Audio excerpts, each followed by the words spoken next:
All right, what's going on, everyone? Today we're going to take an inside look at the UCLA student protests. That is not normally what we cover on this channel, but I feel like it's an important subject to get into for a couple different reasons. First, this is directly related to the ongoing war in Gaza, which of course we talk about here regularly. Second, I'm starting to see a rift emerge between Americans, where Americans are very angry at other Americans over something that is happening abroad. That makes me concerned. Personal opinion, I kind of view the United States, all of us together here, as a family. That doesn't mean you always like your family or you always get along with your family, and there's going to be disagreements. And those disagreements are part of what makes us great. Protests are part of what makes us great. But when you start to see some of the anger that's arising out of these protests, one side against another, when at the end of the day, we're all Americans, that makes me very, very concerned. And I feel like something that can help in that situation is just shedding more light on what is actually happening on the ground, as opposed to some of the rumors and speculations that can take their place instead. So this is my attempt at trying to shed just a little bit of light into what was witnessed during one of those protests. To do that, we're going to look at the account from Ahmed Al-Khatib, who was on ground at the UCLA protest just a couple days ago. His account is worth following. He does a really good job documenting a lot of events around the ongoing war in Gaza. Looking at his profile here on X to give you an idea of his background. He says, proud American from Gaza City, pro-Palestine, pro-peace, anti-Hamas, lost 31 family members in the war. And the reason I want to run through his account of what he saw on the ground there, and I'm going to do it word for word. I'm going to interject my own opinions as we go, but I think his message is so important that it's worth word for word running through. And of course, this will be linked in the description below if you want to read it yourself. And then, of course, I would suggest sharing it. I think it's really powerful. But the reason that I think his message here is so important is he went into this not with a gotcha mentality of trying to trick these protesters into showing them what they don't know or the mistakes in their logic or anything like that. He went in with compassion and love and trying to understand what these people were talking about, and he largely shares the same view in the sense of wanting to achieve a peaceful solution for the Palestinian people. So he's not adversarial, right? I think that's important when looking at people trying to cover and understand what is happening inside of these events. So diving in here, this one went up 14 hours ago as of this recording. Again, much of this I'm going to read word for word because I think it's that important for his message. He says, I went to the UCLA campus last night and spent a few hours there before the police dispersed the encampment. I wanted to see the pro-Palestine students protest for myself and get a sense of the atmosphere, energy, and students, as well as the movement's focused and desired endgame. I wore a t-shirt with a chant that I hope to use as an engagement opportunity with some students to see their views on various issues and how they perceive peace as an opportunity for the Palestinian people and cause. The chant is slightly modified from the ubiquitous repeated from the river to the sea. Here's what I saw. And to give you an idea of the shirt, here's a picture from the event. It says, from the river to the sea, only peace will set us free. He's going to reference that shirt a couple times throughout this thread. Starting out, he says, right next to the parking lot and the main entryway to the campus, a truck was parked with a speaker that loudly broadcast recordings from Richard Medhurst. I was disappointed and disturbed to see a rotating anti-Semitic symbol on top of the truck with a combined swastika and Star of David. I wish that the protest organizers had removed that particular symbol, which was entirely hateful and vile. Many statements, words, and messages were plastered all over the truck, which had a Palestinian flag. He also has a picture of this that I'll share real quick. It's hard to explain that one away. The Star of David with the swastika is not a good look. Right there on the top, it says the real axis of evil, Britain, Israel, and the United States. If wars can be started by lies, they can be ended by truth. So he mentions again that this is just at the entrance of the protest. I did see some comments from people, can't verify this, that the protest organizers are trying to get that removed and wanted nothing to do with it. Again, that was in comment sections, so I can't verify if that is factual or not. Continuing on, he says, upon proceeding onto campus, something like 70% of protesters had face coverings, something that we see across college protests as students fear backlash, doxing, and retaliation for their participation. To me, as an outsider, this made the overall atmosphere immensely tense, not seeing people's faces and feeling that people could do whatever they wanted while benefited from anonymity. The environment was not conducive to dialogue, talking, discussions, debates, or anything of the sort. I'm going to stop there before getting into the next part. I can understand that. And there's a mixed bag here. I think the fear of reprisals is probably exaggerated in this case. We have a strong history of protests throughout the U.S., but there have been people who have been persecuted for their role in various protests. So I understand why that concern is there, but it does just, my feeling right when I see this, anytime somebody is protesting and they have their face covered, it immediately makes me think something not good is happening, if that makes sense. And we see this around the world in other countries where they don't have the ability to protest. They have to cover up their faces for fear of some sort of government reprisal. It makes me nervous when people have their faces covered, no matter what the cause is, as though they're trying to be anonymous and not necessarily putting their name and their face behind their words. Again, personal opinion there. He says, the message was clear. Everyone who attended needed to be on board with the dictated message and slogans or get out. You could feel the tension as many people looked around, suspicious and mistrustful of other masked protesters who they didn't know, fearing infiltrators, undercover cops, and pro-Israeli students. As time went on, the tension I felt eased, and I became a bit more relaxed being around so many masked and covered up faces. He gets into this more here in a second, talking about the intimidation factor, if you will, of people walking around with these masks and how whether or not it's intended to be intimidating, it can certainly come across that way to people who might have different opinions or might not line up exactly with the protesters' beliefs. He said, I went with a friend and ally, Luke Bernard. We both observed people who being wholly intrigued, confused, suspicious, and uncertain about me wearing a t-shirt with a modified pro-peace chant. Neither of us covered our faces, and we wanted to engage people and see what was happening, hear their thoughts, what they wanted, and why they were there.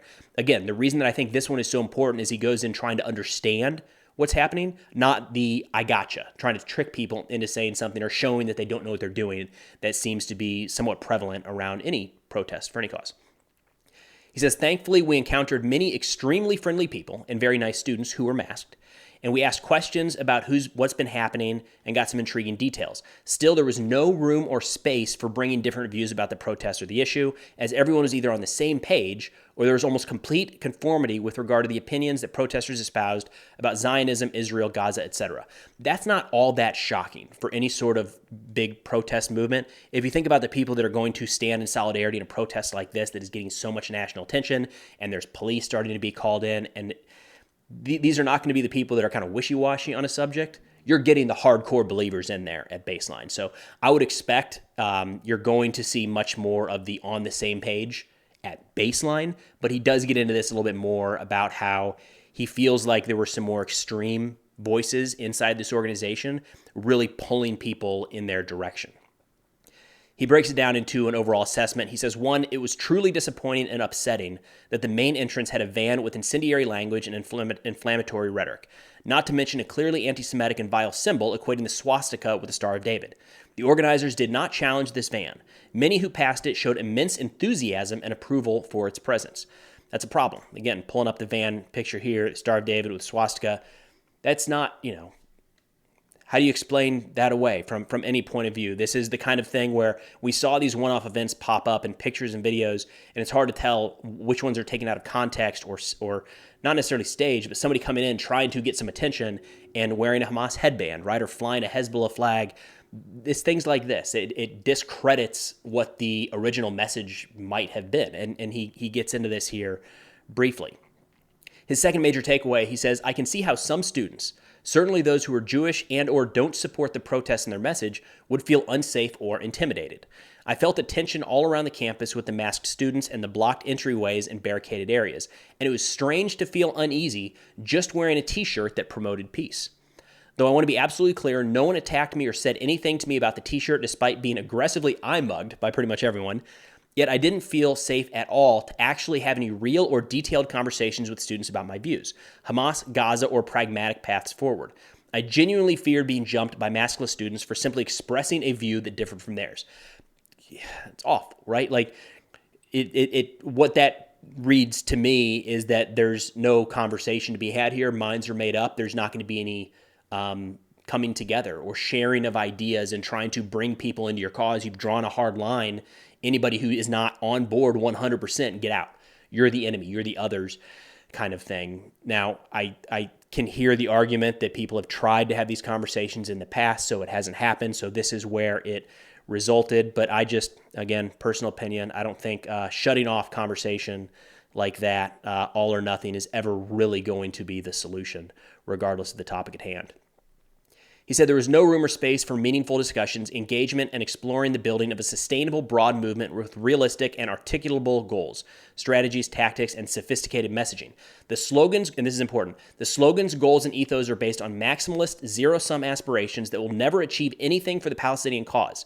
It was clear that a small group of students and organizations developed their platform, and subsequently, the masses are being herded into following it, seemingly mindlessly and without a deep understanding of Gaza, Hamas, Israel, foreign policy, and all the relevant issues.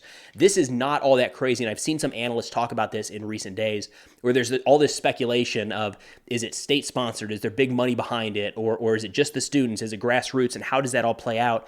And this makes the most sense to me out of anything, is that there's a small group of people with very extreme views that are very articulate, very leadership oriented, right? They have the traits to bring people along to their specific view of a cause, and they've had folks coalesce around them as this movement has picked up speed.